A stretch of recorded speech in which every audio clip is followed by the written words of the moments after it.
Thanks for having me here. It's so exciting to be here. And as Itai mentioned, we were colleagues at the CMC, and we worked on different projects, but it was nice enough to invite me to share my some of my projects here with you. So I am the one of the faculty members at Children's National Medical Center, Shehzad Institute, and I'm also adjunct faculty at the University of Maryland, where I teach two courses: robotic course, modeling course, and also path planning course in a graduate level. Today I'm going to talk about the MRI-compatible robotic systems, which is one of the fields that we are working on. Other fields are rehabilitations, medical device, telehealth. So I decided to focus on the medical robots today. This is the outline of my lecture. I'm going to briefly discuss about some basic topics and introduce imaging modality that you already know, and then eventually we'll try to report or discuss more of our project in this area. And I'm going to talk about the clinical need, method, results, and conclusion for each robot that we did so far. Our hospital located in Washington, D.C., and it's a research hospital. Also means that we, especially in our institute, we are intersectional care, research, and education. In 2010, there was around 300,070 visits, and then 15,000 surgery. And our children's hospital is top 10 in the nation, and the top 5 in first in the area. And we have more than 5,000 employees. So in Shehzad Institute, which is one of the institute at Children's National, the goal and the vision of our institute is to make procedure precise, less invasive, and pain-free for children. And especially since pediatric population is healthy versus patient. I mean, most of patients in pediatric population are healthy, therefore the market size is small. We need this kind of institute to be dedicated to children's disease and innovate on that area. Location is very important. We locate at 6th floor of the hospital. Therefore, we are interacting with the surgeons on a daily basis, and they share their idea, and we go through some process. Technology is available, clinical relevance is there, and also market demand is there. We just try to work on that area, and eventually we come with some innovations. One of the field is the MR-compatible that I'm going to discuss today. I'm sure that everybody are familiar with different cool projects and robots exist in the market, in not the medical field, but in different fields. Sophia is the first human robot that becomes a citizen of the country. Soccer team, Atlas robot, and then Da Vinci robot is more relevant to what we are doing. All shows the opportunity and also very promising future for the medical field. Looking at this soccer team, you might see that we're still long way from the vision of the robotic community for 2050, which they claim that at that year, 2050, we are going to develop a robotic soccer team that can play against the world champion in soccer and win. So, which is kind of a long way away. But looking at Atlas, which is from Boston Dynamics, it can do nice backflips and all that. I'm sure that you have seen those videos. Takes us one step forward to that kind of vision. So today I'm not going to talk about the different random robots, but only on medical robots, and not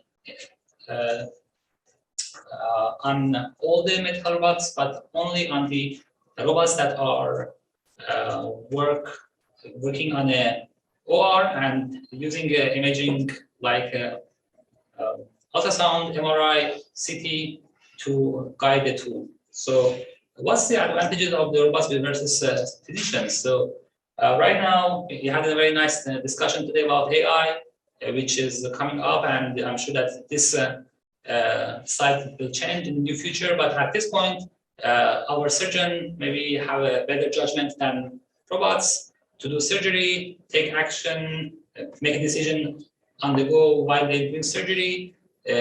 Optical vision for a surgeon and human is excellent compared to AI, and but the problem is that they cannot see through the tissue. I wish a surgeon were able to see through tissue.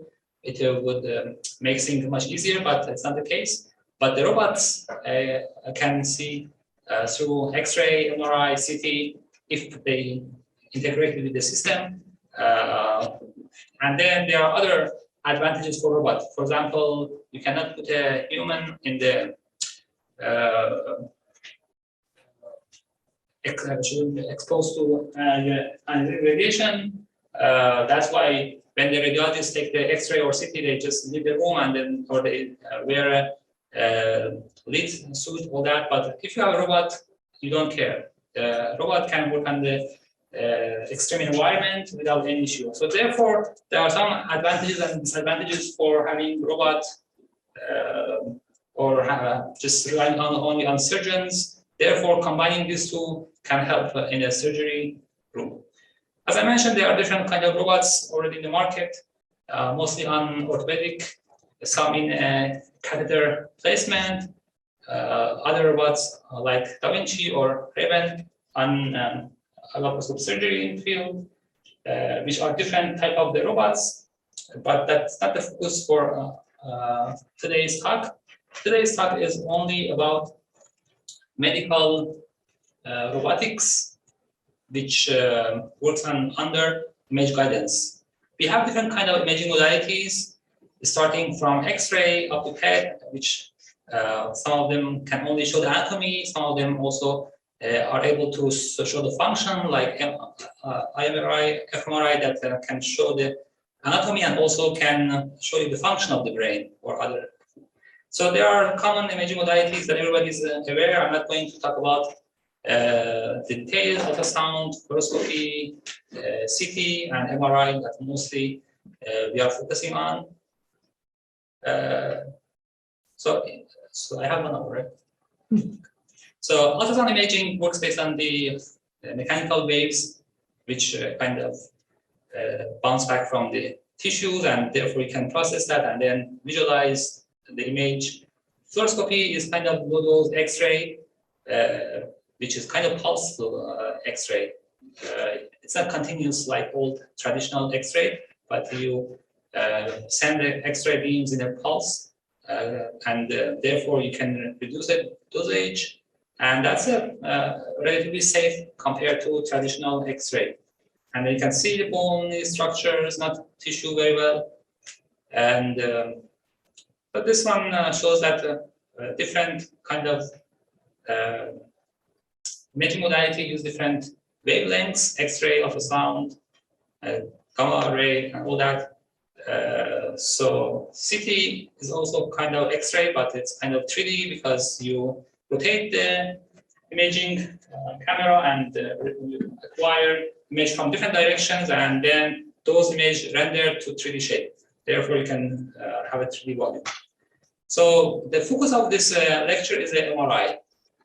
Magnetic resonance imaging, or MRI, is the safest imaging modality that you can use because studies shown that aligning the human body protons will not put any risk on the patient, right? It's kind of like compass. If you have compass in the Earth's magnetic field, it will align with the magnetic field. But we know that the Earth's magnetic field is very low, 25 to 65 microtesla, which is nothing. It's very low compared to magnetic field that we use in an MRI imaging. For example, 1.5 is very common in test scanner at our hospital, we have 5 MRI scanners. I believe that 4 of them are at least 1.5, and then one of them is 3 Tesla. And if you compare to 25 microtesla compared to 1.5 Tesla, you see that you are dealing with a very high magnetic field. That's why maybe it's not pretty safe to say that the MRI is safe, because it's not accurate, because this kind of accident can happen. If you take a chair which is metal and non-magnetic, it's not safe, especially if you have this metal which is not ferromagnetic. It can fly to the magnet and can damage the magnet scanner, and also can hurt patients and also physicians. So MRI works based on the gradient magnetic field. Each voxel in tree has a certain magnetic field and magnitude, and if you use that as a reference, you can have an address for each of those voxels, and then by when you put the patient on the MRI scanner, these atoms of protons are aligned on the axis of the scanner. As you can see, this is random proton kind of distributed before putting the patient on the magnet, and then once your patient is in the magnet, the protons align, and then you have this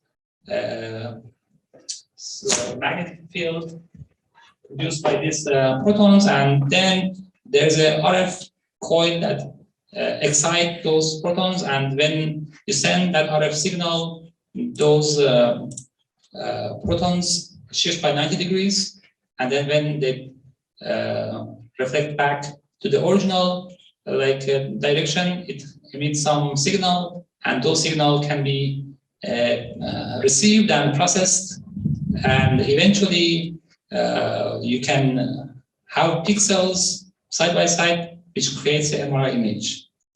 So that's a very brief description of the MRI, but that's not the main focus. We are using MRI because MRI can provide a very nice contrast for soft tissue, especially when you have a brain or other soft tissue in the body, and you are targeting those soft tissues. MRI is the best, because if you compare CT with MRI of the brain, in CT you don't see that much. You see skull and some details, but using MRI you can see a lot of details in brain, especially if you inject contrast agent. You can clearly see vessels, and that's great modality for path planning, finding the safe trajectory to reach the brain, and then also guiding the tool while advancing the tool to the brain. And it's safer. Yeah, it's also safer. Yeah, so safer, and also it has other advantages. For example, MRI can give you, for example, thermal mapping. It means that when you are trying to ablate a tissue in the brain, you can watch that tissue in real time, and you can see the temperature increase, and then that's safe, because you don't want to overburn the tissue and then burn the healthy tissues in the brain. It will damage the brain. Or also you don't want to under ablate, because if you leave some tissue which are like cancerous tissues, then that cancer cannot occur, right? Because that cannot grow, and therefore having this real-time imaging modality that you can watch as you ablate is gonna also be very fundamental when it comes to the success rate of the surgery. So there are different kind of procedures that are done under needle guidance. Biopsy, you can do biopsy under ultrasound, CT, MRI. Here in this image, you see the ultrasound image and the target, which is the lesion or some target that you are going to reach. I need my laser pointer. Okay. And then the needle shows up in the ultrasound image, so you can use ultrasound for some procedures, but it's not the best. Other applications that are needle-based, I'm going through this application because the robots that we develop are mostly for needle-based procedures. That's why I'm introducing these procedures, and then I will introduce you the solution that we have for each of these applications in terms of the robotic solution. So if a patient has a pain in neck or maybe back, one solution is to inject a painkiller to joint area, and that one also can be done under CT, ultrasound, and sometimes MRI if you use the right tools. Another application is the arthrography. Arthrography is the procedure which done by the radiologist when patient come to hospital with pain on the shoulder, especially sport athletes when they play game, baseball players especially, they can damage their shoulder, their joint, and that's why arthrography is a procedure for them to find out what's going on. And this procedure is a two-step procedure. Maybe it's better to say two-room procedure, because the first patient should go to a fluoroscopic room. The radiologist put the needle on the joint space under X-ray, and then injects contrast agent, which is MRI visible. Then they move the patient to another room, which is an MRI room. And in that MRI room, they acquire a new set of the image, which shows joint in more details, because like, as I mentioned, MRI is good for soft tissue. And then they also see leakage from the joint. I will go back to this one later when I talk about this. Another application that they can use needle for treatment is the brain intervention. You can also put the needle in the brain for different purposes to read some signal, find out where is the source of seizure in epilepsy procedure, or you can ablate some tissues using needle, or you can stimulate some part of the brain to treat Parkinson. All that requires this kind of procedure. Okay, so all those are backgrounds. So here I'm going to talk about the solutions that we came up with, different applications for different needle-based procedure. As you can see, the robot should be MRI-compatible if you want to put that robot in the MRI, right? Because I'm not sure how many of you have experience with MRI, but when you go to MRI, you have to make sure that you don't have any metal with you, because that metal can distort image while imaging, and also it can hurt people if that metal is a ferromagnetic material. So that's why for arthrography that I described earlier, again, I mentioned that it's a two-room procedure. First procedure happens in a fluoroscopy room. Radiologist puts a scissor on the patient's shoulder. They acquire 10, 20 image, and then they move in scissor or any tool with a sharp tip around gradually to make sure that eventually the scissor or forceps tip is in the right place. It means that they found the entry point after exposing the patient like 20 image. And then once they put the needle on the shoulder, the entry point, and then advance the needle, they reach the target. And again, they need to take another 5-10 image while they put the needle and advancing the needle to make sure that the tip of the needle, as you can see here, sits where it has to sit, right? And that's only the beginning. Once they put the needle in place, the radiologist injects the contrast agent, and then patient moves to the MRI for diagnostic imaging. So in summary, it takes 30 minutes to do fluoroscopy. It takes 10 minutes to 2 hours waiting between 2 rooms because MRI usually is occupied and they have to wait for the next patient to leave, and then they admit the patient. And then it takes 45 minutes in the MRI. Eventually, it takes 2-3 hours to just do a very simple diagnostic procedure. What we are going to do is to eliminate these 2 steps. Do everything in MRI. Then you might say, okay, needle cannot be seen under MRI, right? Because MRI needle is not soft. That's not the case because, yes, you cannot see the needle, but you can see the needle artifact. Therefore, MRI is sufficient for both putting the needle in place and also then imaging the tissue. So one might say, okay, why you radiologists cannot do it in the MRI? Because MRI bore is very small. We asked our radiologist, interventional radiologist, Dr.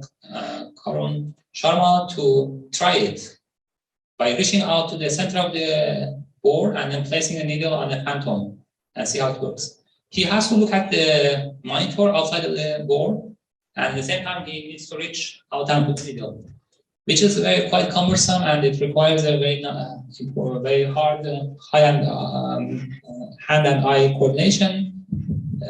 You add to that problem this problem that when you have patient, there is no room for the radiologist to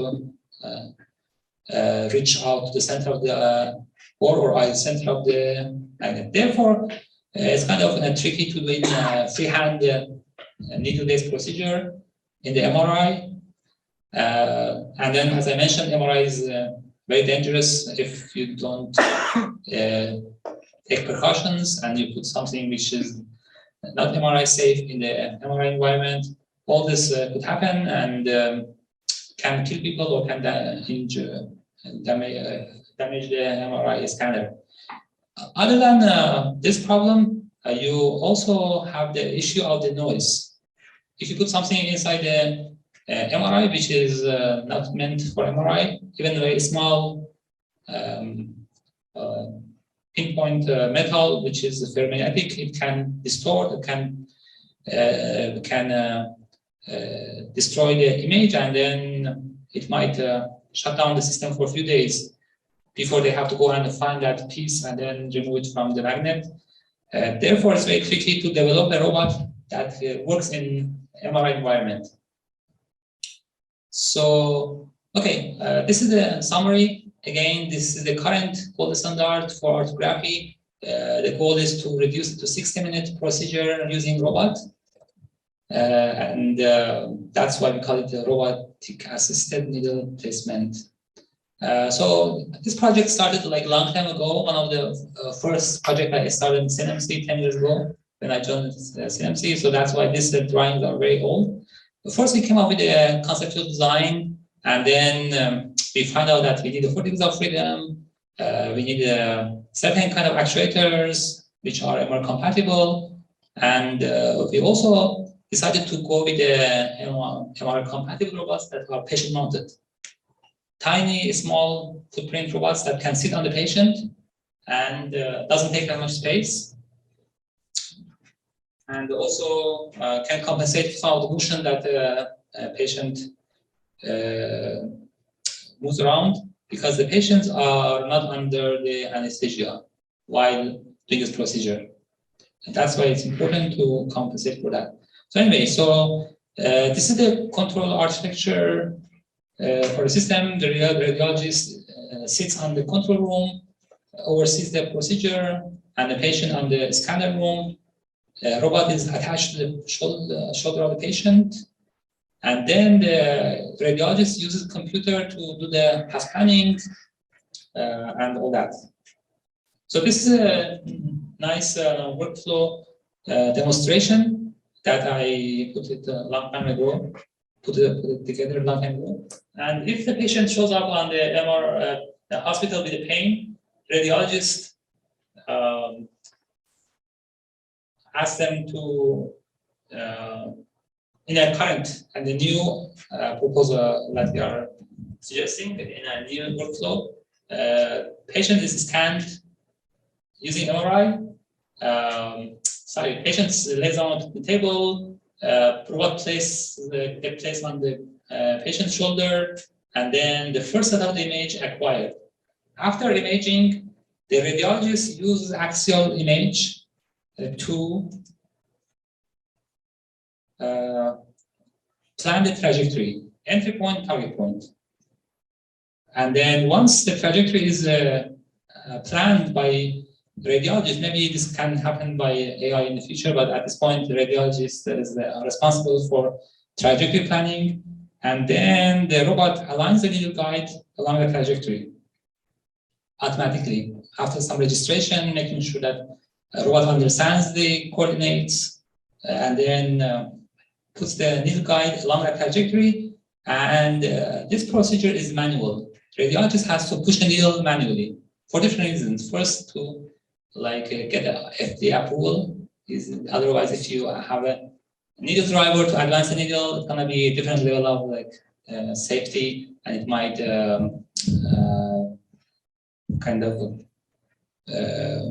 go through the different procedure for the FDA approval.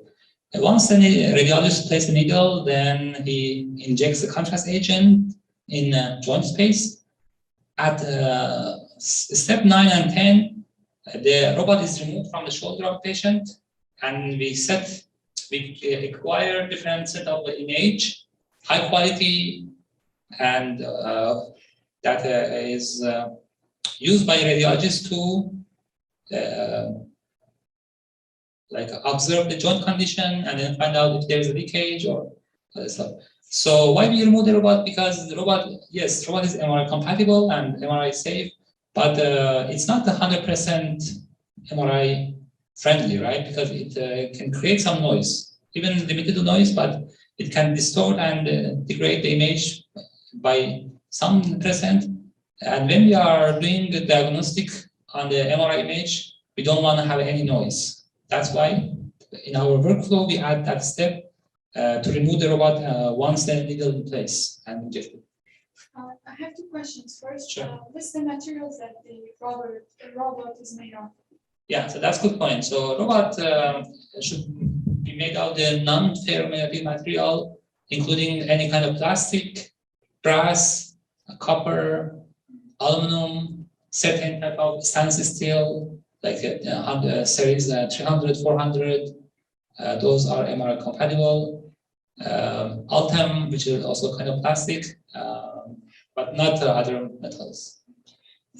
Thank you. And the second question is that if the radiologist has to put the needle manually, what's the difference from not using the robot? So that's a good point. Because putting the needle manually, the only responsibility of the radiologist is to push the needle. He doesn't need to align the needle. That alignment, which is the important part, is done by robot. Because you have to first align, make sure that if you advance the needle, you will reach the target, right?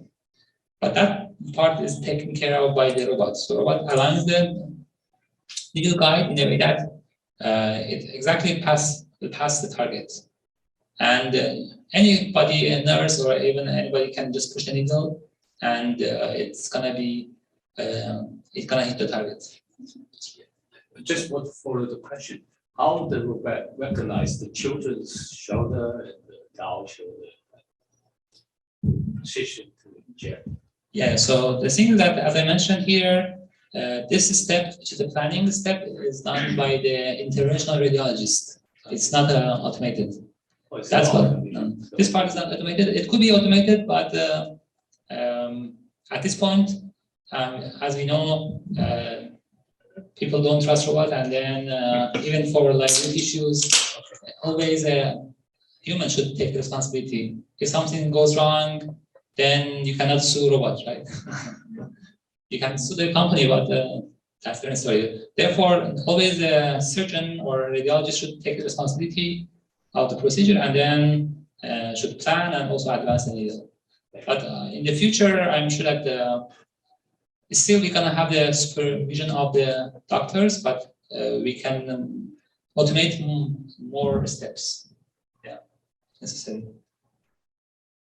So yeah, this is a design, as I mentioned. We have a piece of motors.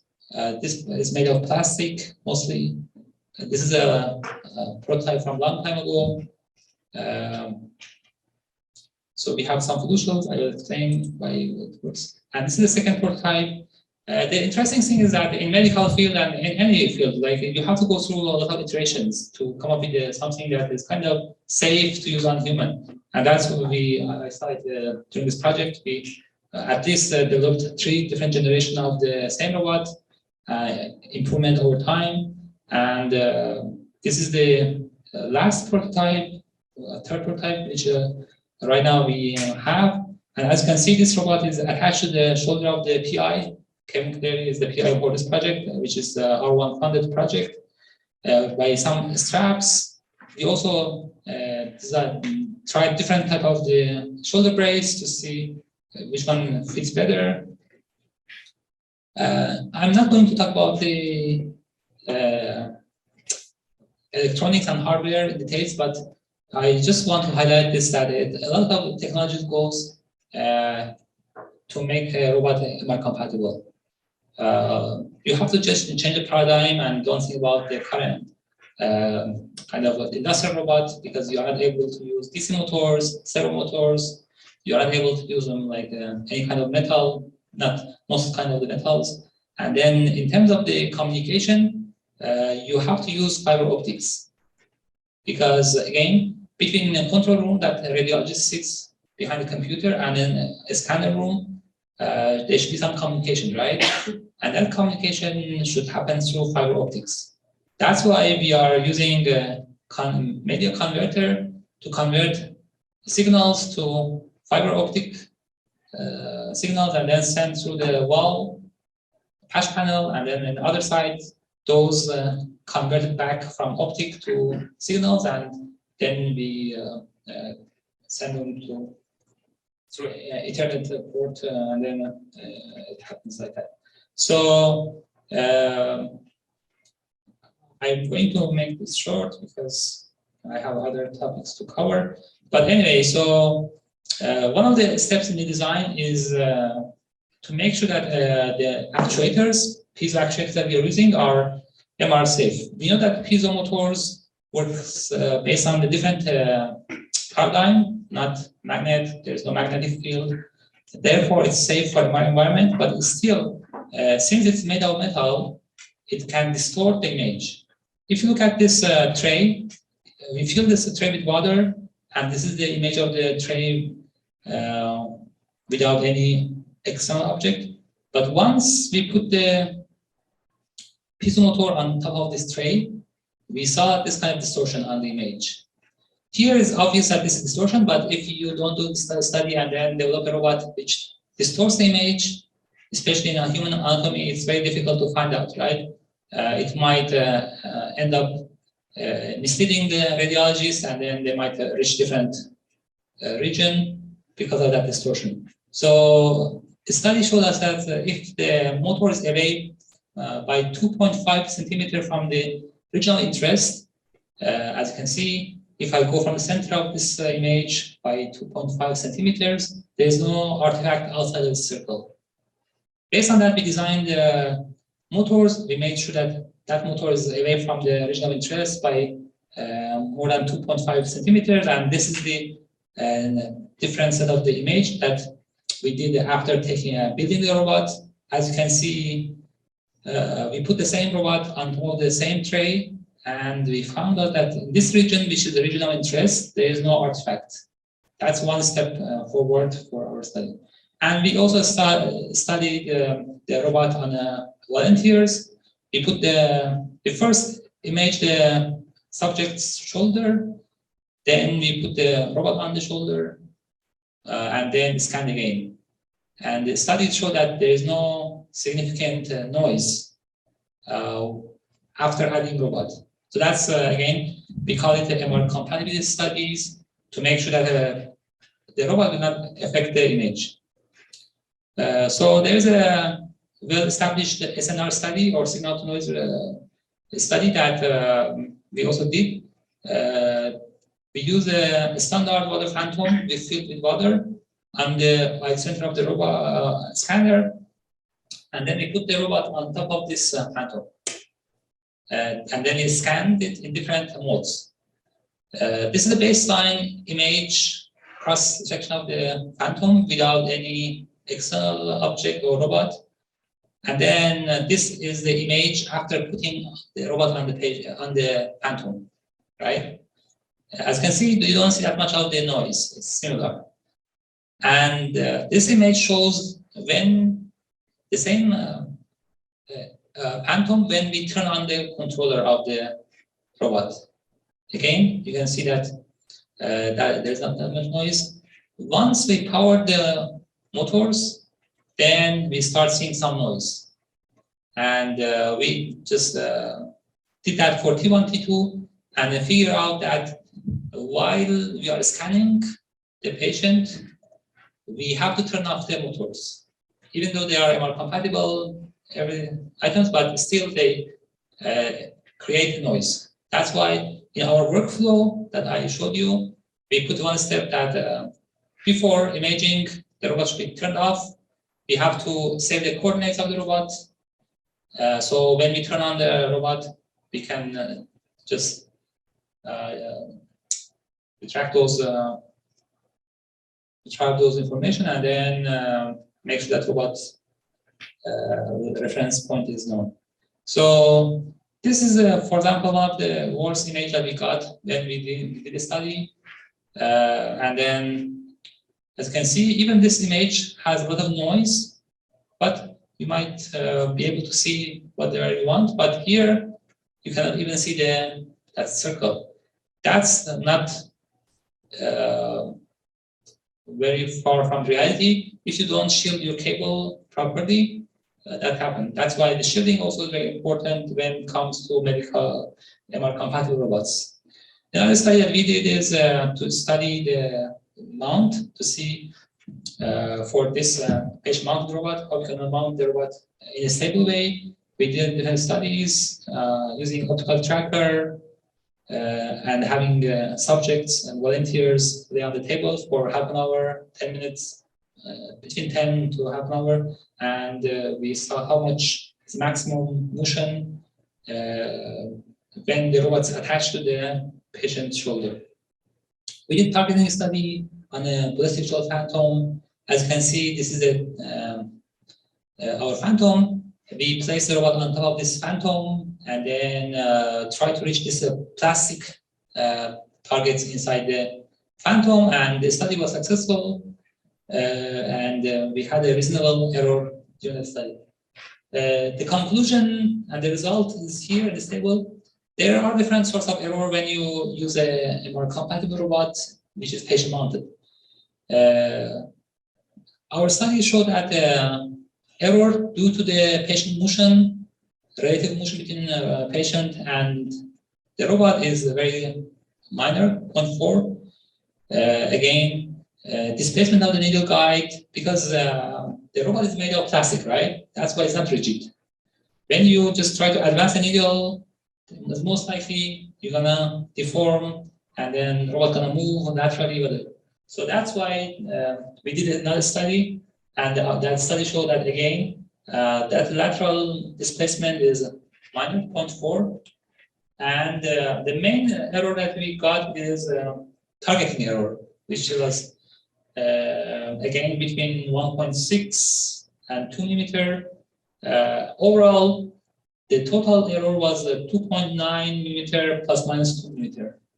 And it was exciting because you might see that it's you might say that it's a large error, but in what we are doing, it's pretty reasonable. Any error less than 5 millimeter based on literature is fine for a needle-based procedure, because if the tumor size or whatever you're targeting is smaller than 1 centimeter in diameter, the radiologist or the surgeons, they don't care, because it's not risky first. Second, it's hard to reach that. Most likely they will miss the target and then it will false negative, right? You're trying to sample a tissue and see if it's cancerous tissue or not. And if you target and sample wrong area, which is healthy area around that target, then it will give you a false negative result. So in conclusion, we were able to show that changing two-room procedure to one-room procedure is possible. We can eliminate ionizing radiation using this robot. We can enable real-time procedure while we can advance and seek the needle. And it could be used for other procedures like back pain injection, biopsy, and so on and so forth that I'm going to cover next. So how much time I have? 10 minutes. 10 minutes. So that's, again, I went through that art robot in details. We develop a variety of different MRI-compatible robots, but mostly they use the same concept. Same material, same actuations, but for different applications. That's why I'm going to go through the rest of the robots very quickly, and then highlight some of the difference that they have. For BrainBot is again another project in our lab, which is also R1 funded. So currently, the gold standard for brain surgery is using this stereotactic frame. They attach that frame to the skull by screw, and then patient's head is scanned on CT. They kind of overlay with the MRI, and eventually this frame helps to target some area of the brain. We call this frame-based stereotactic surgery. The new techniques are frameless.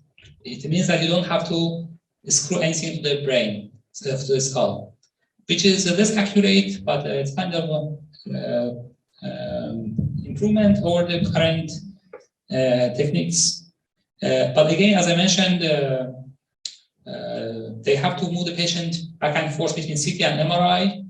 Why? Because they have to put a needle or a catheter under CT, and they have to move the patient to MRI to confirm the location, right? Because again, more details can be seen on the MRI.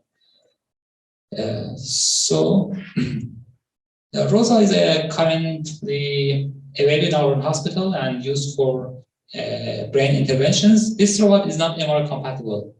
That's why they park this robot in a CT room or room close to MRI room. This robot helps to, again, guide the needle or catheter to brain, but in between each needle placement, they have to move the patient to MRI, confirm, and then bring. So that's why some companies start working on the MRI-compatible version. ClearPoint is one of the robots that develops MRI-compatible system device. I don't call it a robot because it's not a robot, it's a passive system. This, as you can see, this part of the device sits on the patient's skull and then screwed to the skull. And this neurosurgeon uses these knobs to just align the needle guide. So maybe that makes sure that it passes through the right point, right trajectory, doesn't hit any vessels, and reaches the target. So that's the closest thing that we have in the market, which is MR compatible, but we don't have any MR compatible robot that can do this without like manual adjustment. So again, we developed a new robot.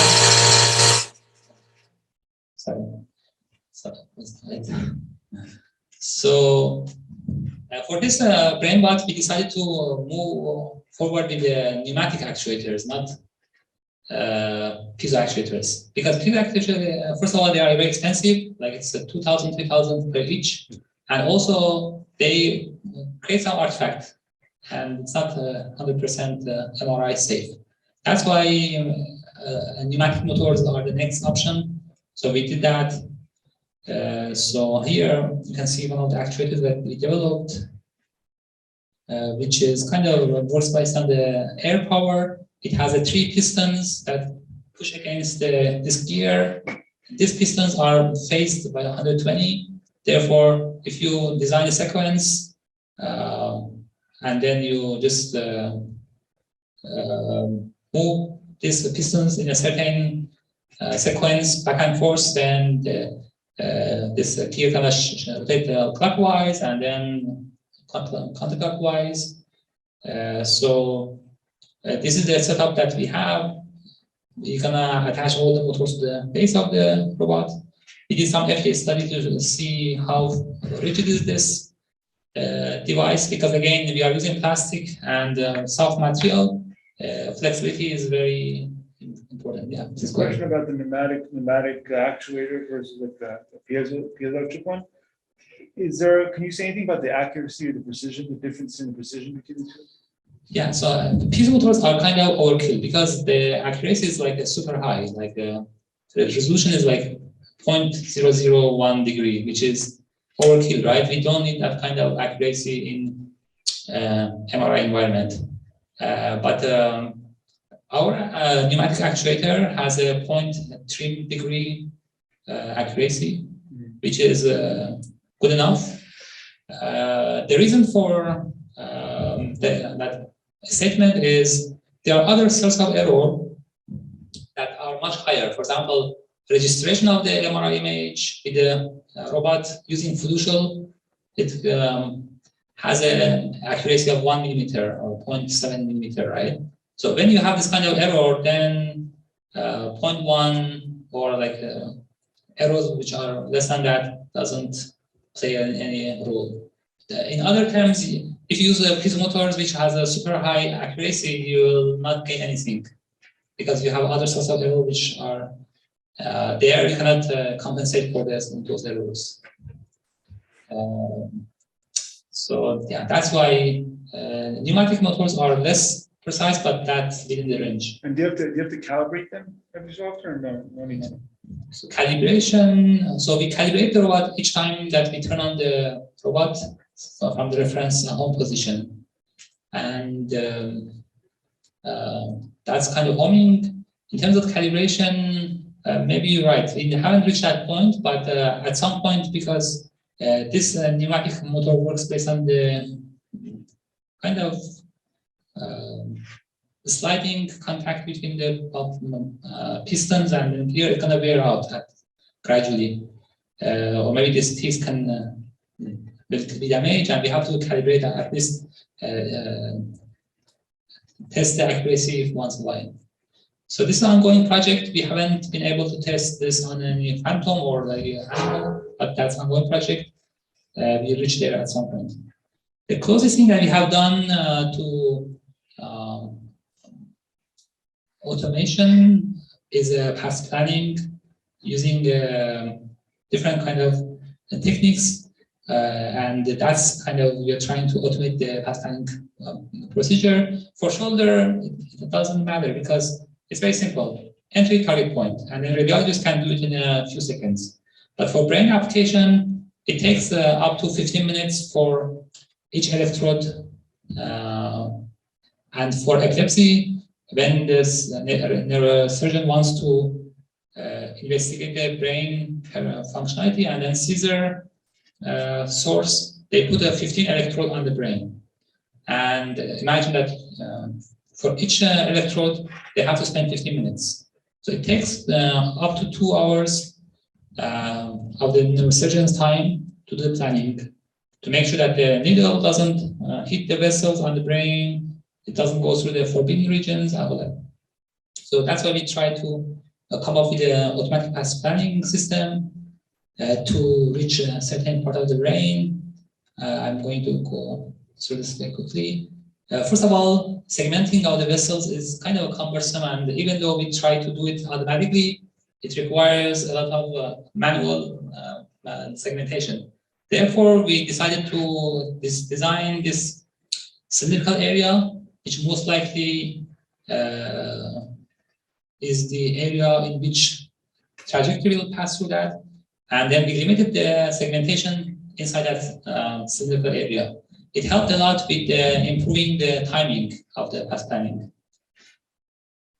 And then we did some sort of brute force search or depth first search to search the surface of the skull and find out where is the best entry point in order to reach the target by avoiding the vessels and so that. So, for example, this cylinder is a 3D, but maybe you cannot figure out from this figure. It's a 3D, and then we created a cost map on this 3D. It means that we investigated each voxel, and based on how they close or how far they are from the vessels or forbidden regions, we assign the cost for each of those. And as you can see, the cost section of this cylinder is shown here. Green region are the regions who are safe. They're far away from the vessels. And then the red area are the vessel area. Now the path planning algorithm is able to find trajectories that going through the only green regions, or maybe yellow regions. Okay. So your path planning method is not the safe regions or the unsafe regions. Are these implemented as some kind of hard constraint on your problem, or is it just like some kind of optimal control problem? We don't want to go in this area, and you prefer this area because it's constantly the unsafe region as opposed to the safe region. Of course, so that's what we are doing is not kind of optimization problem. So it's very basic. Actually, I can say it's very basic technique, even though it's a kind of novel still, because we were able to publish a journal paper on this one. So it's called cost map method, in which, for example, if you first create this cost map, which is obvious how we can do that, but then using brute force search method, you can you investigate all the trajectories that passing from the skull surface, from the different vertex on the mesh, and then reaches the target. And then if you find the intersection of those trajectories with that cost map, some of those trajectory will only intersect with the green voxels. And if you accumulate all the cost along that trajectory, you will have some cost, right? And then if some of those trajectories passes through the yellow regions at some area, then it's gonna increase the accumulated cost along the trajectory, right? And then we list all these trajectories and the cost, and we choose the one which has the lowest cost. Yeah. Kind of like Monte Carlo, kind of sampling of the Something. So it's not quite that. It's not random. So it's kind of a brute force search. So we do all the trajectories as possible. So why we do this? Because you might find out easier ways to do that, but another constraint that we have is to maximize the penetration to hippocampus. Because if the hippocampus is the region that should be ablate, hippocampus is not like a sphere like tumor, right? Hippocampus is like an elongated structure. And in order to ablate the hippocampus, you have to go along the axis of the hippocampus. And that one requires just, there's maybe one or maybe one unique optimal solution to avoid all the vessels and then reach the hippocampus and make sure that you have maximum penetration. And maximum penetration, as you can see here, will allow you to burn most of the hippocampus in one single trajectory. What happens right now, sometimes because the neurosurgeons are not able to reach this kind of maximum penetration, they do two different trajectories.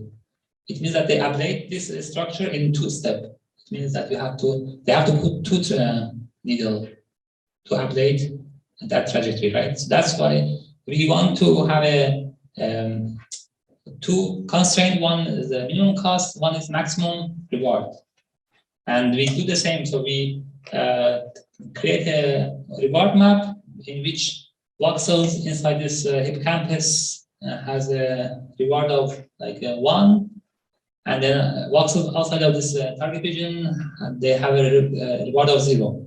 Therefore, again, when you study its trajectory, if that trajectory or that needle has intersect with more voxels along the way, which are within the target, then it's gonna give you the higher reward. And that's, we can filter our candidates and then choose the best trajectory which fulfills both requirements: lower cost, higher reward. There are, I mean, again, we did basic search, but I'm sure that the brute force search is the easiest way to go with this one, and then you can sample, and then you can make some decision which sample to explore rather than trying to study all the trajectories. So yeah, so that should be our next step. So I think my time is up, right? So that's fine because I was able to finish BrainBot, which is another major project that we are doing. So far, we are in a mechanical design and development phase. The prototype is not fully functional yet, but this is a 4-year R1 project. We are in the second year. So by the end of this year, we'll be able to build the robot and then test it on some like a simple phantom. The basic phantom that people use for brain procedure is a watermelon. They use watermelon to mimic the brain and with those seeds as a target.